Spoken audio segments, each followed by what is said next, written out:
Wali Songo, atau Sembilan Wali.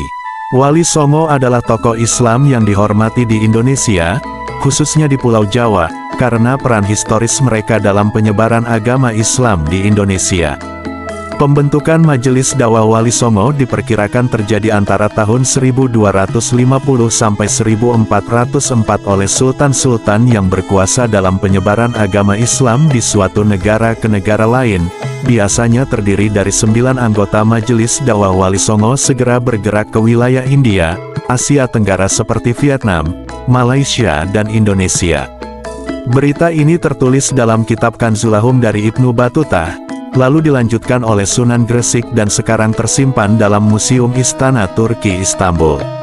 Perjalanan periode selanjutnya untuk berdakwah di Pulau Jawa pada tahun 1404 dipimpin oleh Sunan Gresik sebagai misionaris utusan Kesultanan Utsmaniyah dari Istanbul, Turki, tentu membawa misi dalam penyebaran agama Islam dan mencari simpati juga dukungan atas peperangan saudara yang terjadi di negaranya dengan mendatangi wilayah kerajaan Majapahit. Kala itu rajanya Baginda Prabu Wikramawardhana sebagai kekuatan terbesar di Asia Tenggara pada zamannya. Setiap anggota Wali Songo saling dikaitkan dengan gelar Sunan dalam bahasa Jawa.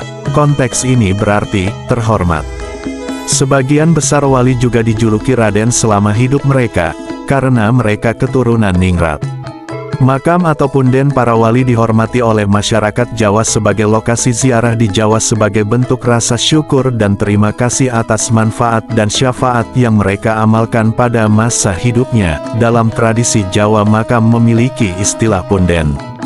Nama para wali Songo tersebut yaitu Sunan Gresik atau Maulana Malik Ibrahim, Sunan Ampel atau Raden Rahmat, Sunan Bonang atau Raden Maulana Mahdum Ibrahim, Sunan Derajat atau Raden Kasim Syarifuddin, Sunan Kudus atau Raden Jafar Shadiq, Sunan Giri atau Joko Samudro atau Raden Paku atau Muhammad Ainul Yakin atau Prabu Satmata, Sunan Kalijaga atau Raden Syahid, Sunan Muria atau Raden Umar Said, Sunan Gunung Jati atau Syarif Hidayatullah.